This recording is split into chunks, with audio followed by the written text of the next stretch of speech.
6 दिसंबर 1956 आज ही का वो दिन था जिस दिन बाबा साहब अंबेडकर हमारे बीच नहीं रहे थे। आज 77 साल हो गए। वो महामानव जिसकी बदौलत आज हम समाज में सर ऊंचा करके जी रहे हैं। अगर बाबा साहब ना होते तो आज भी हमारी दशा वही होती जो 100 साल पहले थी। आज हमें डॉक्टर बाबा साहब अंबेडकर का आभार व्यक्त करना चाहिए, उन्हें श्रद्धांजलि देनी चाहिए। आज कहानी बाबा साहब के महापरिनिर्वाण से जुड़ी है। आपसे गुजारिश है वीडियो को पूरा देखें। बाबा साहेब डॉक्टर आंबेडकर की कहानी भी महानता से भरी है। यह महानता मेहनत, संघर्ष के बल पर प्राप्त की है। जिस फूल को हिंदुत्व के हिंदूपन ने पग पग पर कुचलने और मसलने की कोशिश की, वह फूल आखिर ऐसा खिला जिसने न सिर्फ भारत को ही बल्कि संसार को भी अपने ज्ञान की महक से मोह लिया और सिंबल ओन ऑफ नॉलेज बनकर हमेशा के लिए अमर हो गए। आज की वीडियो बाबा साहेब आंबेडकर के जीवन के अंतिम पलों पर आधारित है। बाबा साहेब डॉक्टर आंबेडकर के जीवन के वो अंतिम पल क्या थे, आइए जानते हैं। 16 दिसंबर 1956 को बाबा साहेब भीमराव अंबेडकर को धर्मांतरण कार्यक्रम में भाग लेने हेतु मुंबई जाना था। 3 दिसंबर की रात को बाबा साहब इस कार्यक्रम की तैयारी के बारे में चिंतन कर रहे थे। इतना ही नहीं, उन्होंने अपनी अधूरी रचना बुद्ध और कार्ल मार्क्स को जल्दी पूर्ण करने की भी सोची। उन्होंने अपनी लाइब्रेरी से काल की किताब दास कैपिटल निकाली तथा अपनी अधूरी कृति को पूर्ण किया। इस प्रकार उन्होंने 3 दिसंबर की रात लिखने में व्यतीत कर दी। 4 दिसंबर को उन्होंने राज्यसभा की कार्यवाही में भाग लिया। कुछ मुद्दों पर बहस करने के बाद वे वापस अपने घर लौट आए। घर लौटने के बाद 4 दिसंबर को उन्होंने कांग्रेस को सशक्त विपक्ष देने के इरादे से राजनीतिक दल के गठन के लिए आचार्य पी.के. अत्रे तथा एस.एम. जोशी को पत्र लिखकर रिपब्लिकन पार्टी ने जुड़ने के लिए सहयोग मांगा। 5 दिसंबर को बाबा साहेब अंबेडकर अपनी दूसरी पत्नी डॉक्टर सविता अंबेडकर से क्यों गुस्से में थे, आइए जानते हैं। 5 दिसंबर की सुबह काफी ठंड थी। देर रात तक जागे रहने के कारण बाबा साहब डॉक्टर अंबेडकर सुबह देर से जागे। उनका सहयोगी नानक चंद रत्तू कार्यालय चला गया था। उस दिन मुंबई से डॉक्टर मावलंकर भी उनके घर आए थे। डॉक्टर सविता अंबेडकर मेहमान डॉक्टर मावलंकर के साथ सामान खरीदने बाजार चली गई। इस दिन डॉक्टर अंबेडकर पूरे दिन घर पर अकेले रहे। शाम को रत्तू भी ऑफिस से घर लौट आया था, लेकिन देर शाम तक सविता घर नहीं लौटी थी। उन दिनों बाबा साहब की तबीयत बहुत खराब चल रही थी। इस तरह मेहमान के साथ पूरे दिन देर तक घर से बाहर रहना बाबा साहेब को चुभ रहा था। वे कुछ परेशानी की हालत में लग रहे थे। जैसे जैसे सायंकाल का अंधेरा गहराता जा रहा था, वैसे वैसे डॉक्टर बाबा साहेब का गुस्सा भी चढ़ता जा रहा था, क्योंकि इतनी देर होने तक सविता जी घर नहीं पहुंची थी। बाबा साहेब का गुस्सा घर के नौकरों और नानक चंद रत्तू को साफ साफ नजर आ रहा था, क्योंकि वे बार बार घर के लोगों से सविता जी के आने की खबर पूछ रहे थे। ये बड़ी सोचनीय बात है कि परिनिर्वाण से पहले दिन डॉक्टर आंबेडकर की कहानी बहुत ही कष्टदायक थी। रात को लगभग 8 बजे डॉक्टर मावलंकर और श्रीमती डॉक्टर सविता अंबेडकर घर पहुंचे। डॉक्टर आंबेडकर का गुस्सा 7वें आसमान पर था।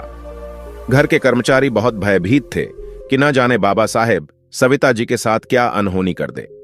लेकिन बाबा साहेब तो धैर्य और करुणा के महासागर थे। उन्होंने बचपन से ही कष्ट और पीड़ा को सागर की तरह अपने में समा लिया था। डॉक्टर श्रीमती सविता जी को बाबा साहेब के सामने जाने की हिम्मत नहीं हुई। घर के नौकरों ने और नानक चंद रत्तू ने बाबा साहेब का गुस्सा शांत करने की काफी कोशिश की। इसके बाद बाबा साहब ने जैन प्रतिनिधियों से मुलाकात की। बाबा साहेब का गुस्सा थमा नहीं था कि तभी जैन प्रतिनिधि मंडल के सदस्य उनसे मिलने आ गए। बाबा साहेब तो अपार सहन शक्ति के सागर थे। दिन भर तनाव में होने के उपरांत भी उन्होंने जैन धर्म के प्रतिनिधियों से संवाद किया। उन्होंने जैन और बुद्ध की कृति उनको भेंट की। जैन प्रतिनिधिमंडल के अगले दिन 6 दिसंबर के आमंत्रण को उन्होंने स्वीकार कर लिया। डॉक्टर मावलंकर रात को हवाई जहाज से मुंबई चले गए थे।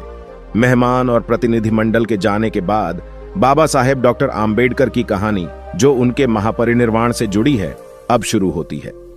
नानक चंद रत्तू ने ऊंजे सिर ने तेल की मालिश की। उनको थोड़ा आराम महसूस हुआ। सोने से पहले रोज की भांति बाबा साहब ने बुद्ध शरणम का पाठ जपने लगे। उन्होंने उस रात चावल भी खाए, रेडियो पर गाने भी सुने। सोने से पहले उन्होंने कुछ किताबें अपने पास रख ली। श्रीमती सविता अंबेडकर डॉक्टर भीमराव के गुस्से से काफी डरी हुई थी। उनको अपनी गलती का एहसास हो रहा था। वह डर के मारे उनके करीब नहीं गई। सुबह जब श्रीमती आम्बेडकर हमेशा की तरह उठीं, तो उन्होंने बिस्तर की ओर देखा। पति के पैर को हमेशा की तरह कुशन पर पाया। कुछ ही मिनटों में उन्हें महसूस हुआ कि डॉक्टर आम्बेडकर के प्राण पखेरु उड़ चुके हैं। उन्होंने तुरंत अपनी कार नानक चंद रत्तू को लेने भेजी। जब वह आए तो श्रीमती आम्बेडकर सोफे पर लुढ़क गईं। वो बिलख रही थीं कि बाबा साहेब दुनिया छोड़कर चले गए। नानक चंद रत्तू ने छाती पर मालिश कर हृदय को हरकत में लाने की कोशिश की। हाथ पैर हिलाया डुलाया, उनके मुंह में एक चम्मच ब्रांडी डाली, लेकिन सब कुछ विफल रहा। वह शायद रात में सोते समय ही गुजर चुके थे। बाबा साहब के संसार से जाने की दुखद सूचना तेजी से फैली। अब श्रीमती आम्बेडकर के रोने की आवाज तेज हो चुकी थी। नानक चंद रत्तू भी बाबा साहब के पार्थिव शरीर को सीने से लगकर रोए जा रहे थे। ओ बाबा साहेब, मैं आ गया हूं, मुझको काम तो दीजिए। पर बाबा साहब जीवित होते तो बोलते। दोस्तों, यह कहानी आपको सुनाते सुनाते मेरा मन भी भर गया है, मेरी भी आंखें भर आई हैं। खैर, कुछ देर बाद नानक चंद रत्तू ने करीबियों को दुखद सूचना देनी शुरू की। फिर केंद्रीय मंत्रिमंडल के सदस्यों को बताया। खबर जंगल में आग की तरह फैल गई। लोग तुरंत नई दिल्ली के अलीपुर रोड की ओर दौड़ पड़े।